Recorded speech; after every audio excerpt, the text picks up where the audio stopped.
Hello, hello. Follow up Friday with Frenchie. How was everybody's week? So I'm earlier than usual today, 9 a.m. Construction works early. So first of all, shout out to all my construction workers for wearing heavy hats, heavy tool belts. I don't know how you do it. I hope you've all had a great week. Hopefully you got to tune in on Tuesday when we got to visit the Three Little Birds Cafe with Amy. I did my shots of wheatgrass. We had some of Barney's oatmeal balls. What a beautiful cafe in Allison Park. So if you didn't check out Tuesday, jump on back to our Featured by Frenchie business on Tuesday and check out Amy at Three Little Birds Cafe. Today, what are we talking about? Construction. Hopefully you get the gist. There's a lot of people right now that are considering not just buying their home, but when they're selling their home, what do we do? What do we need to fix up, declutter, things like that. So I thought, why not bring to you like the top ideas on your biggest return when selling your home? Right now, obviously houses are, limited inventory and they're flying off the market. So if they're listed today, if they're priced right, we are getting multiple bids, multiple offers. It's just the market we're in, and that's okay. But as a seller, what can you do to maximize that profit and that return? As you go through the process, just because you get an offer, you still have a process. You have inspections. You want people in the door. You don't want them to find those things that, are eyesores. You want that great first impression. So what can you do to your home? Because there's always some things. But how much money do you really want to invest in your home if you're just getting ready to sell it? I always tell people, put your money in now while you're living in the home. Don't wait till you sell it to do all the big things that you wanted to do. So when you are getting ready to sell, what is going to be your biggest return, and what are some easy things that you can do to have that return, and is it worth the money? So let's start. We're going to start with our tape measure today. Okay, so our tape measure is your pre-inspection. Yes, I have my labels ready to go. I really believe in having things to hold on to help that memory with, the visuals. So our tape measure. A pre-inspection, when you have an offer on a home or when you're going to buy a home, most people will get an inspection. Sometimes in this market, people are waiving inspections. Personally, as an agent, it's very, very few times that I would say don't have an inspection when you're purchasing a home. Inspections might save you thousands of dollars in the long run to put that money up front, to have a professional come in and find all the little nitty-gritties in that home you're purchasing. But as a seller, when you're selling your home, why not get that out of the way for a potential buyer? Why not make that process a little smoother? I, as an agent, have a lot of inspectors I use, and I can refer to you, but have a pre-inspection. So if you're getting a pre-inspection, that means you're literally having an inspector come in just like you would be if you're purchasing a home. And you're having them find the things in your home maybe you're not aware of, but also just getting a report for those buyers. So pre-inspection. And that'll give you a checklist of what to start on to sell your home. It's a great idea to have everything done. Then when the buyer comes in, if they want to still get their own inspection, you can say, here's the list of things that I've upgraded, I've done, and you're ready to go. One less step you have to worry about. Pre-inspection. Okay, flooring is a big thing. So a lot of people are thinking, should I rip up all the carpet? So we got our hammer out for our flooring today. So when you have all carpet in a home, if you have all hardwood in a home, should you rip up that carpet? Should you replace everything? It just depends. I would say that is a great place to get a return if you can do it for a reasonable cost. If you have a ton of stains, especially on your first floor living space, price out what it would be like to get that flooring replaced as far as carpet.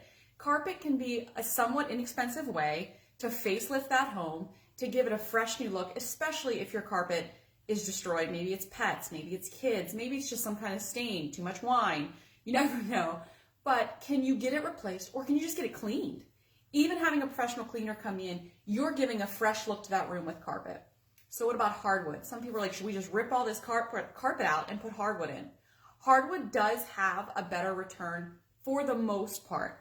Now that's a personal preference. I would not spend thousands of dollars to rip up your entire home to sell to put hardwood in. You're not going to see that return. But what if you have hardwood underneath? If you have an older home and you've never looked, that's not a bad idea. Pull up a little corner and check to see what kind of flooring you have underneath. That doesn't mean you have to rip up all the carpet and expose all of that hardwood. But what a selling point for a buyer looking for a home with a lot of I just lost my thinking. A lot of, help me. Character. There we go. Sorry, guys. That's what happens when you're live. That has a lot of character. And hardwood floors, especially original, can show so much beautiful character. I've been following a new friend from the South Hills who redoes flooring. Oh my goodness. Will he be visiting my home soon? To redo that flooring, but just to let buyers know, I have beautiful carpet or beautiful hardwood underneath this carpet that can be refinished. And then you as a seller, you don't even have to do that, but letting that option. Most people, it does show if you look at some, research or some polls that are out there, people do like hardwood in their kitchen, their dining, their family rooms, just because that's a big traffic area and the hardwood will hold up better than your carpet. Let's keep going. What is one of the most inexpensive ways to facelift your home? Paint. So we have our level here today. So painting a home is the cheapest way to give it a whole new look. Yes, it's time consuming. There are people out there that do it on the side, are very professional, and they do a great job.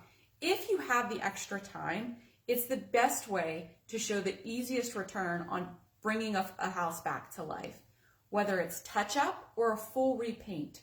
So I just had a client, I walked through a listing with them and they were like, all of our borders don't match in each room. Each room had a specific theme. And they said, should we paint all the borders in every doorway the same? Ideally, yes. But we have to be reasonable too. If you're getting ready to put this home on the market, do you have the time to repaint all of the woodwork in your entire home? Probably not, based on how quick you want to get it on the market. So why not get a touch up? A lot of places, if you take a really good picture or just a little chip, maybe off the very bottom, can match your paint. So you can take that paint chip in and just match the border depending on which room or your woodwork that you're doing. And as far as the walls, go neutral. Don't go bright and crazy if you're having the option to repaint. So if you're going to repaint and you want to invest, grayish, the gray and beige, but I would do something neutral. You definitely don't want dark. Lighter is better. You can always ask a professional stager, a realtor, the people that you're working with, what is your opinion, especially the smaller rooms, brighter colors, but not neon, right? White isn't always the best seller because it shows a lot of flaws.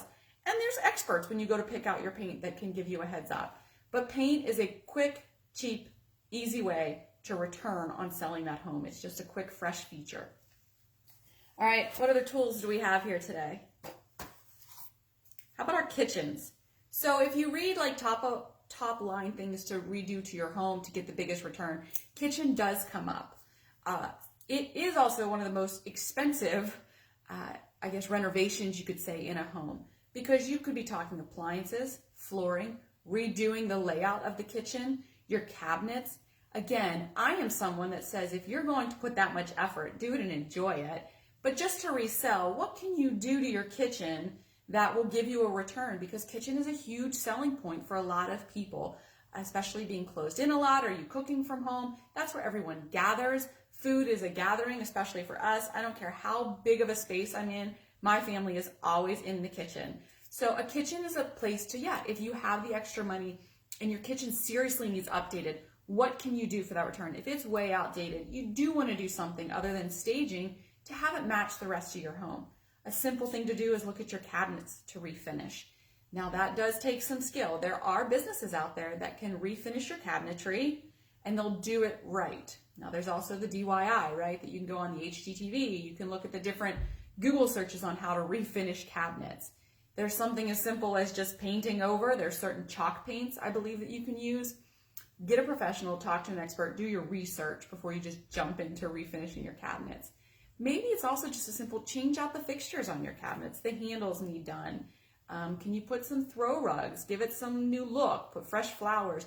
There's simple things that you can do as well.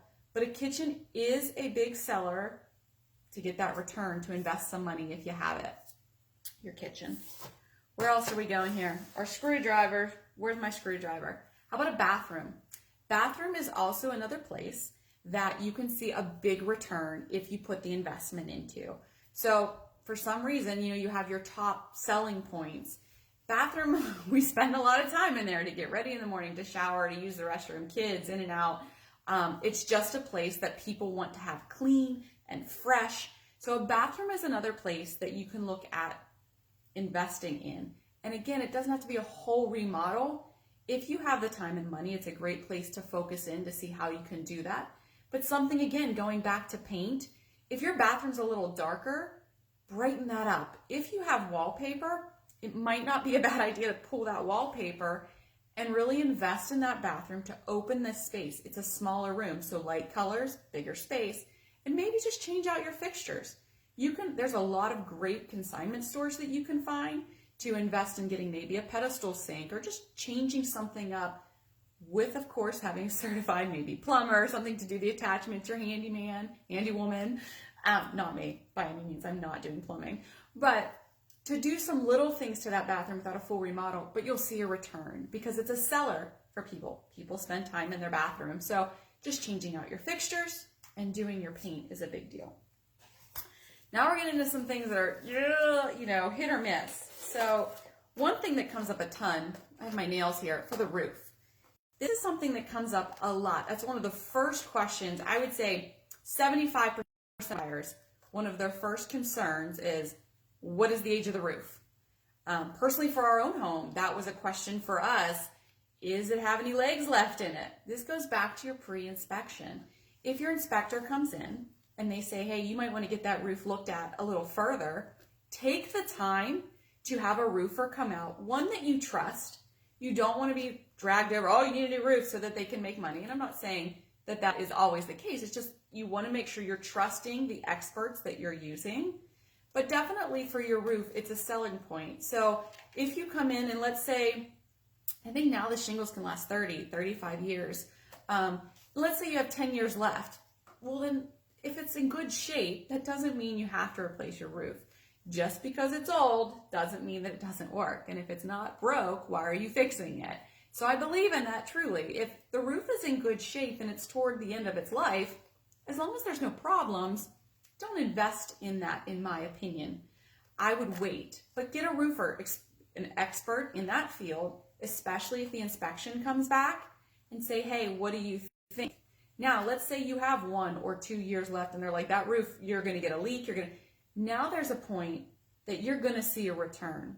It's a selling point now for your buyers. I have a brand new roof on this home. Yes, is it a bummer you're putting that much money into your home right before you sell it? Sometimes. However, again, if that comes up as a hiccup during inspections, you might lose that anyhow, if you truly do need a new roof. So that's one place I would consider cosmetically things are important to switch. But if it really doesn't work, that's more important. So that's why the inspection's the first thing. If there's mechanical issues, water issues, roof issues, appliance issues, utility issues, you want to address those first to sell your home. Then go back and look at the paint and the pretty, fixtures and the walls and the floors. But roof is something to really talk to your realtor about, talk to the experts about, and the inspector, because you will see that return. Hey, it's a new roof if it truly needs replaced. And now first impressions, because you always get a first impression with Frenchie on follow-ups. How about your exterior? I have my knife. I always feel empowered when I have my carpenter's knife, by the way.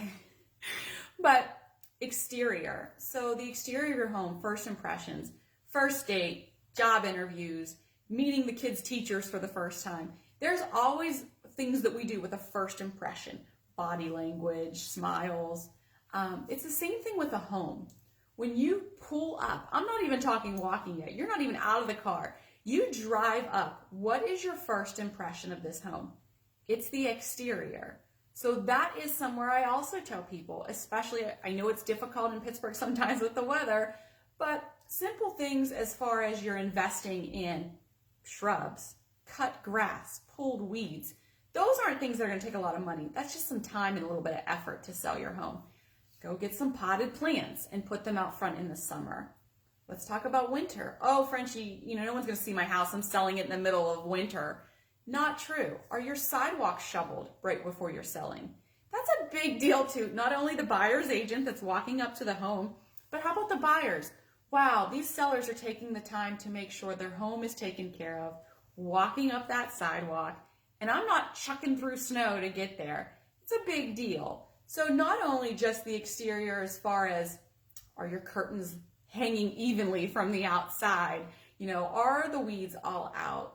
There's little things that don't cost money that you can do to spruce up the outside of the home. Then there's some little things you can do, especially spring and summer. Can you put mulch down, even just a small layer on top to show, hey, this is fresh, this is clean, this is ready, and maintaining that, throughout the process. Show some pride, because when they drive up, they're like, wow, this is home. This is welcome here, not, oh, they don't even take care of their grass, or, oh, they haven't put any effort into clearing the sidewalk so we can get up there in the winter. Again, it's simple little things for that first impression that makes it a whole difference walking into the home. You already have a smile on your face because the home looks inviting from the outside. Well, trying to keep them a little more simple and short because I know everybody has things to do on Friday and not just watch Frenchie, but I appreciate you tuning in. Always give me a call if you have questions. Getting ready to sell your home, there are simple things you can do. Decluttering is a whole nother day that we will bring in an expert to talk about little ways to organize and declutter. I have some of my own tricks that I've learned throughout the years to teach people that when you have that showing coming, what do you do? Just to make it easy on you, but inviting for buyers. This is the process sellers. This one was for you today, that you can get ready. Nice, simple, easy things to do. Take your time to go back and rewatch this to get ready to sell your home. But I won't stress enough that pre-inspection can be pretty important and really cut your time back as far as the processing goes and the worry of negotiations throughout the process of selling your home. I hope you all had a blessed day. I'm enjoying this so much. I'm enjoying wearing my construction gear today. I even have my suspenders. Are these the new things? Anybody else wear suspenders? This is my grandfather's thing. So I had a grandfather who wore suspenders nonstop.